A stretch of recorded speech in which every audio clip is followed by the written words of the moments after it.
Finally आदि पुरुष के घाव भरने नमित मल्होत्रा की रामायण का ट्रेलर आ चुका है।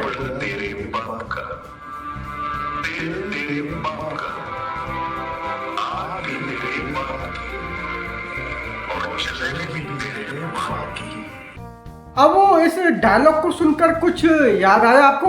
नहीं मतलब कि यार मैंने सोचा कि आपको याद दिला दूं, कहीं भूल तो नहीं गए। अब देखो 600 करोड़ के बजट में हमको आदि पुरुष में बाप भाई तेल कपड़ा पानी ये सुनने को मिला था, तो फाइनली अब एक सीरियस फिल्म आ रही है जो कि रामायण के ऊपर है। और अब नमित मल्होत्रा बताएंगे ओम राउत को कि एक्चुअली रामायण होती क्या है। अब देखो सबसे पहले बात करते हैं रावण एज यश की। मतलब कि भाई यार क्या ही पीक एक्टिंग है। मतलब कि यार आप सोच के देखो कि अकेले एक कैरेक्टर ने सबको ओवरशैडो कर दिया है। देखो भगवान राम की प्रतिभा अलग है, उसमें रणबीर कपूर नो डाउट अच्छे लगते हैं, लेकिन यश ने रावण के रोल में जो कहर मचाया है यार सच में वो टू गुड। मतलब कि यार उनको देखकर लगता है कि रावण की एक पर्सनैलिटी एक ऐसी ही होनी चाहिए। अब देखो जहां आदि पुरुष में हमको रावण चमगादड़ के ऊपर चलता मिला था, तो वहीं इस बार हमको पुष्पक विमान में देखने को मिलेगा जो कि एक्चुअली में पुष्पक विमान था।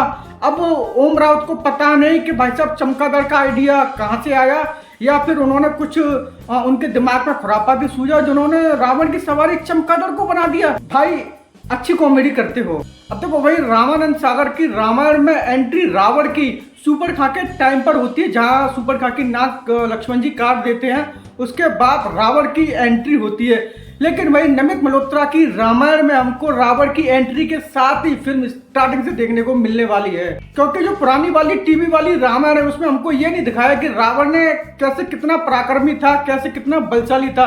लेकिन इस फिल्म में हमको वो सब दिखाया जाएगा कि कैसे रावण ने तीनों लोगों पर विजय प्राप्त की है, और वह इतना बड़ा पराक्रमी था कि उस तीनों लोग उसके आगे नतमस्तक थे, और किस कदर उसका आतंक था कि उसका वध करने के लिए खुद भगवान विष्णु को अवतार लेकर धरती पर आना पड़ा। वही याद देखो फिल्म में सबसे इंटरेस्टिंग फाइट तो इंद्र और कुबेर जी के साथ होने वाली है। बाकी भगवान राम और रावण की भिड़ंत तो शायद इस फिल्म में नहीं होगी, क्योंकि फिल्म का एंड एक ऐसे टर्निंग पॉइंट पे होगा जो कि मैं आगे बताऊंगा आपको।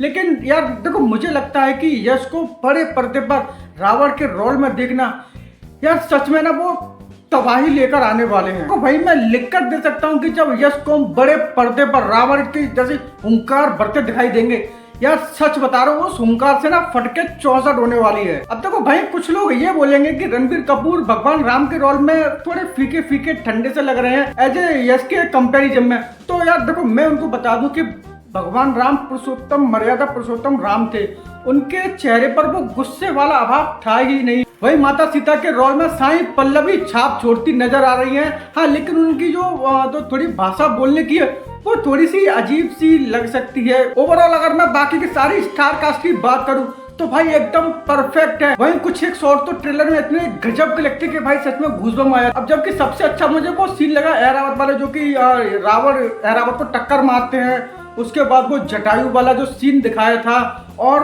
खास करके वो सीन मेरे को ज्यादा इम्पैक्टफुल लगा कि जब रावण की एंट्री कुबेर की नगरी में होती है और वे एक लात मार कितने बड़े दरवाजे को खोल देते हैं और बोलते हैं कि तुम्हारा नया राजा।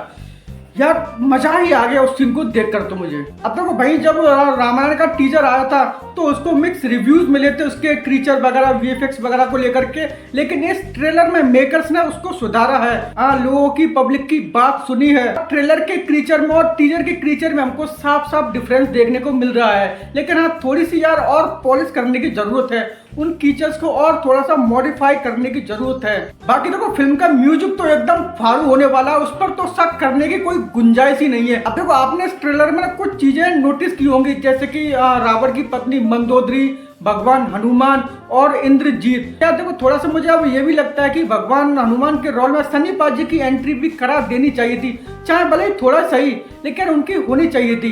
अब देखो जहां तक मुझे ये लगता है कि मुझे नहीं पता कि हनुमान जी की फर्स्ट पार्ट में एंट्री होने वाली भी है या नहीं, क्योंकि रामायण पार्ट 1 की एंडिंग ही वहां पर होगी जहां पर सीता माता का हरण होता है। अब नॉर्मली हनुमान जी की एंट्री भी उसी समय होती है जब माता सीता का हरण हो चुका होता है। अब देखते हैं कि मेकर सनी पाजी को किस तरह किस मोड़ पर लेकर आते हैं और कितना हमको दिखाते हैं। यार अगर ट्रेलर में अगर थोड़ी सी झलक उनकी दिखा रहे थे तो यार कसम से यार चार चांद लग जाते हैं। अब देखो, हम इंडियन लोगों के लिए तो रामायण एक बहुत पुरानी चीज़ है, बहुत पुरानी कथा हो गई है, सब लोग हम इसकी स्टोरी से वाकिफ है। लेकिन जो फॉरेन कंट्री है उनके लिए बिल्कुल नया टॉपिक है, और जब वो इस फिल्म को देखेंगे तो हो सकता है कि इंडिया से इतना फुटफॉल ना आए। हालांकि इंडिया से ज़्यादा फुटफॉल नहीं आएगा, वही 1000-1200 या 1500 करोड़ तक रह सकता है। लेकिन भाई साहब, मैं ये कह रहा हूँ कि चीन, जापान, अमेरिका जैसे बड़े शहरों से एक बहुत बड़ा फुटफॉल हमको देखने को मिलने वाला है, और हो सकता है कि फिल्म वहीं से इतनी बड़ी ग्लोबली लेवल पर ब्लॉकबस्टर हो जाए कि आने वाले बॉलीवुड के टाइम में अब वो भी बड़े बड़े बजट की फिल्में बनाना पसंद करेंगे। बाकी आपको ट्रेलर कैसा लगा कमेंट करके जरूर बताना। तो चलिए मिलते हैं फिर एक नई वीडियो में, तब तक के लिए